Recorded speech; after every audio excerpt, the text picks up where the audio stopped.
अध्याय। ऋषि बोले, देवी जी का इस प्रकार का वचन सुनकर दूत क्रोध से लाल लाल होकर वहां से चला आया। आते ही दैत्यराज को विस्तार के साथ सभी बातें सुना दी। दूत के वचन सुनते ही दैत्यराज क्रोध में भर गया। दैत्यों के सेनापति धूम्रलोचन से बोला, हे धूम्रलोचन, तुम देर मत करो, अपनी सेना के साथ वहां जाकर उस दुष्टा को केशों से पकड़कर बलपूर्वक घसीटते हुए यहाँ जल्दी लेकर आओ।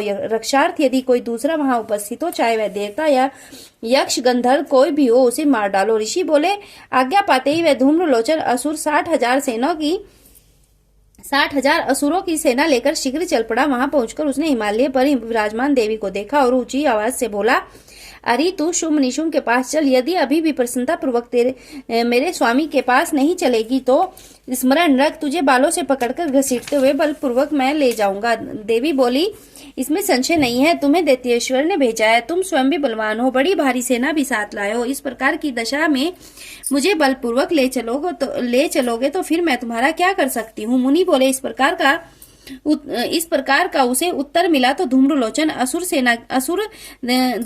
असुर देवी की ओर दौड़ा। तब तो देवी अंबिका जी ने हुंकार के शब्दों से उसे भस्म कर दिया। फिर तो असुरों की क्रोध में आई हुई सेना तथा अंबिका जी ने अपने एक दूसरे पर तीक्ष्ण शक्तियां फरसे आदि बरसाने आरंभ कर दिए। इधर देवी जी का वाहन सिंह भी कुपित होकर भयंकर नाद करता हुआ असुरों की सेना पर उछल पड़ा।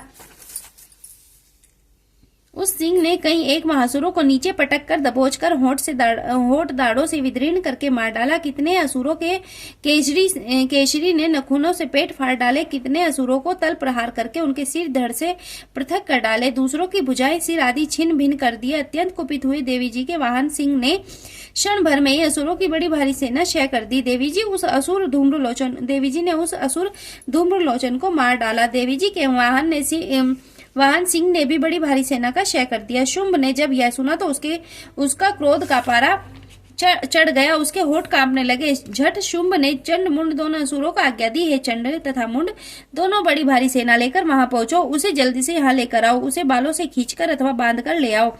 यदि इस प्रकार लाने में तुम लोगों को संशय हो तो युद्ध करो। सभी प्रकार के अस्त्र शस्त्रों से सारे असुर मिलकर उसे मार डालो और उस दृष्टा के मर जाने एवं उसके सिंह के मर जाने पर जिस दशा में भी अंबिका पड़ी हो उसे बांधकर अपने साथ लेकर शीघ्र लौट आओ।